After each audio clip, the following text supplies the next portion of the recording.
and welcome to another weekly summary featuring our new Steelo Ranger truck, which is basically in use by our project managers who are visiting the sites, and good feedback from one of the larger projects that our project managers are taking care of, and the new job in Tooting should be starting in January, so good stuff. And great news from our 3D printing team. We have managed to program our 3D printing robot, so it welded the plate into one of the stubs.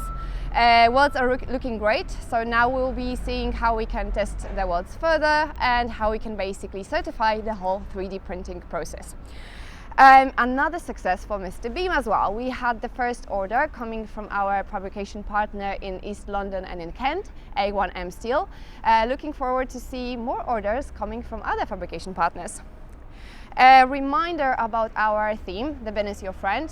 Use the upcoming week and rest of the month to clear the clutter and rubbish from the office. We've got some busy production days before Christmas. Second stage of the Sina project is going into production next week, as long as the Sapphire stubs, which we are further progressing with. Maciek has started with us this week as a trainee welder. Welcome to the team and good luck. And also thank you to Magda and Chloe for visiting us for a couple of last weeks and doing the performance reviews. It was really great to have you here, and hopefully we'll be seeing you even more often. Have a wonderful week, the last week before Christmas break. Enjoy!